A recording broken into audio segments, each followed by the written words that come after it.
So Sean, how's things going so far? Not much, Steven, though it feels weird of what we went through recently. How about you? Just the usual. Anyways, have you had any rivalry problems with certain locomotives back in the BN days? While I may have had a friendly rivalry with Nicholas, May has had a recent rivalry with Lily, which we're hoping to get solved soon. Oh, you bet I did. What was it about? Well, the Marias Pass is an area of mountains located in Glacier County, Montana, which is a part of the lowest range of the Rocky Mountains. It has several ways of travel, including US Highway 2 and BNSF's Northern Transcon, which includes Amtrak's Empire Builder. Being the crown of the Continental Divide, many trains climb the steep grade, even in harsh winter conditions. For the railroad, it was originally served by the Great Northern Railway, but after merging with the Northern Pacific Railway, the Spokane, Portland, and Seattle Railway, and the Chicago, Burlington, and Quincy Railroad in 1970, the Burlington Northern Railroad took over. Speaking of the BN, why don't we have a look into how things went from the 1980s to the 1990s? As the grass is greener on one side, the BN is also very much greener in the Marias Pass. Between Whitefish and Shelby, the line was served by locomotives that were always up for anything to get across the mountain pass. One to name is Steven, who is a BNSD 40-2 number 6917. He is very optimistic about his work and enjoys working in the Marias Pass and seeing nature around him.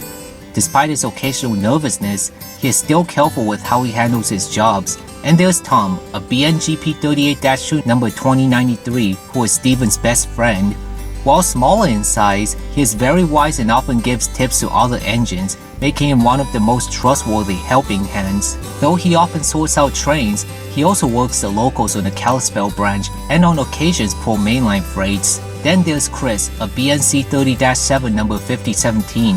While strong, he is the complete opposite of Steven.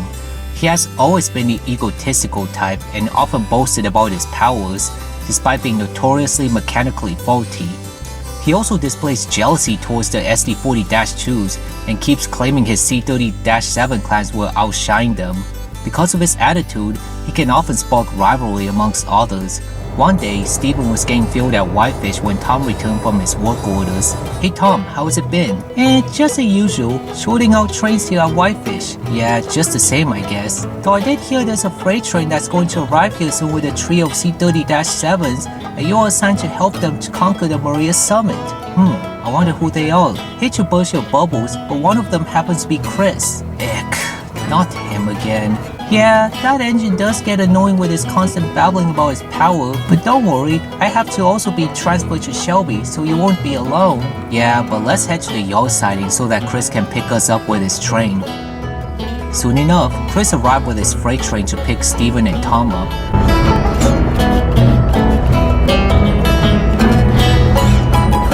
Well, what a workout. I had no help on this train either. Wasn't the first time I heard that. I keep telling you, I can do this work all by myself, while you always need help, you puny little green goblin. Funny that you said that cause you're green too. Pfft, whatever. Anyways, Waybill was telling me to pick you up despite it being against my own wills. Sounds like you need extra powers. All eastbounds are recommended to have helpers, considering the climb. Ha! As if I need some puny little EMDs to push this train that can take flawlessly. I've climbed the Marias Pass many times, never had problems, unlike you EMDs. Then why have railroads complained about -7 so much? Pshaw, you read too much false information. Will you cut the arguing and pick us up? We have no time for this. We can't be sitting around arguing over little things. We have a train to deliver. No, Tommy, I refuse to have any help. I can take this all by myself whether you like it or not. Well, you three are required to pick us up. Isn't that what your waybills told you? Oh, fine. Since Steven didn't tell me this, guess I'll do it then.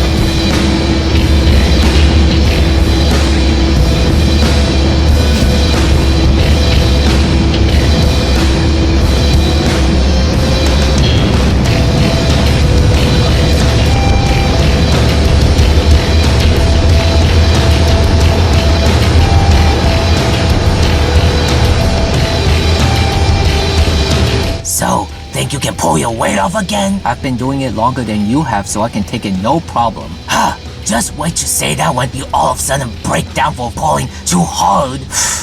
One of these days, karma will strike you. What was that? Nothing. Then good. I don't want anyone undermining my power. But we have the same horsepower rating, smart Alec. Shush! Now don't speak until we get to Essex. Alright, jeez. I said shush! I'm the leader of this train, so it's my order.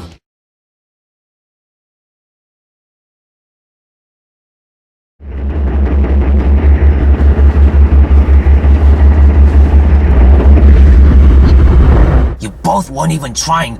Us C-37s were doing all the pulling. Ha! I told you. Excuse me, but we were helping too. Did you not hear our engines? No! Probably because your engine is too loud and jittery. Hey! My engine's not jittery. It's perfect at full power. Then why is your kind known for catching on fire easily like your fiery attitude? Arrgh! Shut up! Anyways, we are supposed to pick up extra helpers here. The climb to the Marias Pass is going to be very steep. Extra helpers?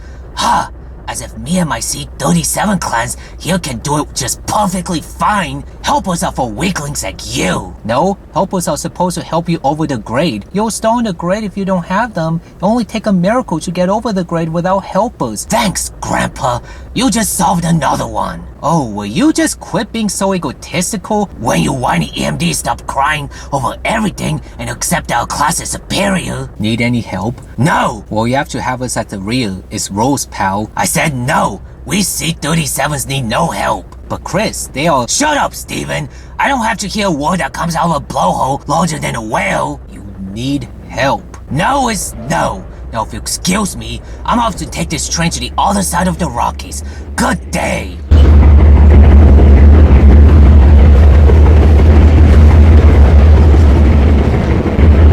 Wait till it gets to you, Chris. Like what you always say.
Chris started his steepest climb, his overconfidence was about to get the best of him.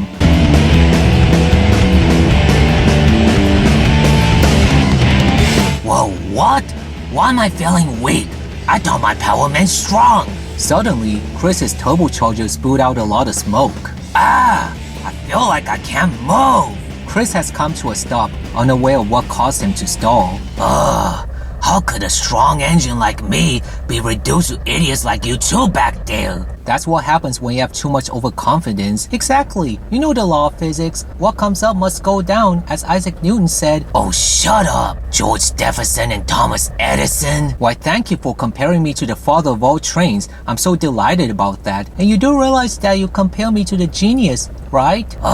Whatever. Chris was stalled on the grade until help arrived.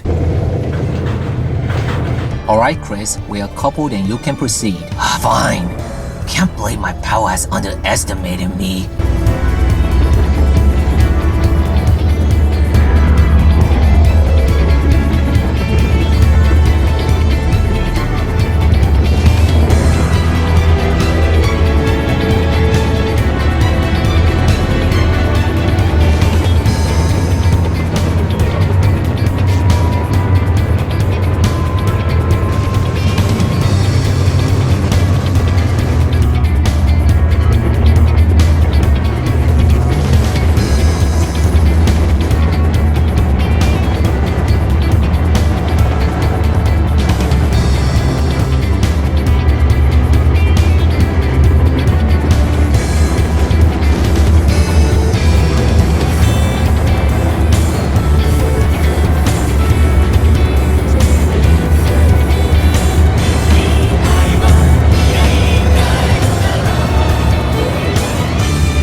that was a run if it weren't for you, Steven. What? If it weren't for you constantly annoying me, I would have conquered the summit without any problems. But because of this, I lost a lot of time. And why are you blaming me? All I did was provide you with help. Anyways, I have to take the rest of this train to the Twin Cities. Goodbye, and don't bother me again, chumps.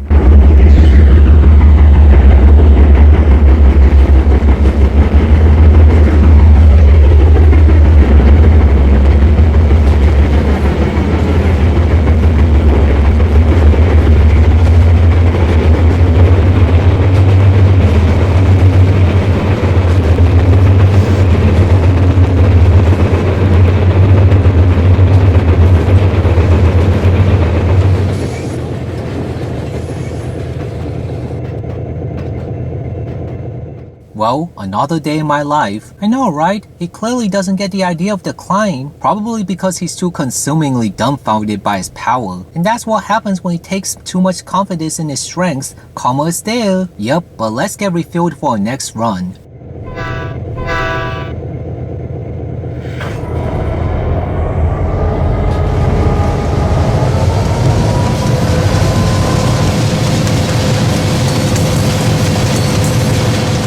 And that was it. Wow, sounds like a rivalry you had. Yeah, it was quite exhausting, I'll bet. But anyways, Misty, Dawn, May and I have to take the Q647 to Waycross. Alright, see ya. Y'all have a safe trip back home and hope you guys can get that rivalry thing solved.